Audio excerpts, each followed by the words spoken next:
Despite growing calls for him to resign, George Santos got key support today from House Speaker Kevin McCarthy, who says Santos will get a low-level committee assignment. And one local leader is also standing by the freshman congressman. Plus, CBS 2's Jennifer McLogan reports Santos went on the record today for the first time to defend himself. You hear the name George Santos, what comes to mind?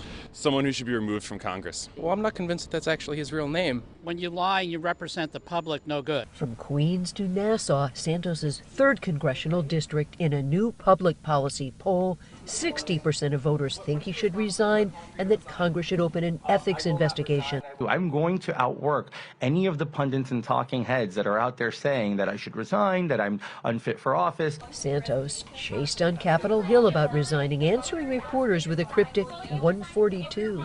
If 142 people ask for me to resign, I'll resign. Later explained on the War Room podcast. But I was elected by 142,000 people. Until those same 142,000 people tell me they don't want me, we'll find out in 2 years. The House Ethics Committee can administer expulsion, followed by censure, then reprimand. He wouldn't be the first person to, at the outset, say, hey, I'm not resigning, and then eventually realize that the path forward to continue serving in government is not there when you've lost the trust. The fabricated resume claims to have doubled revenue as Goldman Sachs project manager, earned an MBA from NYU, and graduated top 1% of his class at Baruch. And a volleyball whiz? Said he was a star.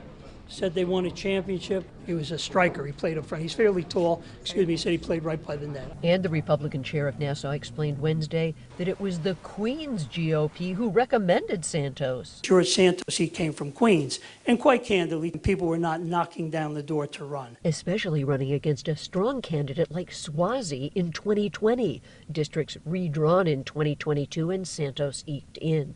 The Queens GOP leader is perhaps the only local official still standing by him. Give him due process. Give George Santos due process. I'm not going to go by the embellishment of his resume to characterize a person or tell him to get out of office because of that. Santos did nothing illegal, he says, and was voted in by the people. They deserve somebody who's going to come here and fight and not get involved with the media nonsense that we're seeing take place. If the Santos seat were to become vacant, a special election would be held to fill it. I'm Jennifer McLogan, CBS 2 News. A petition is now being circulated demanding Santos move on. The Santos Act was introduced on Capitol Hill today, which would make his actions criminal in the future.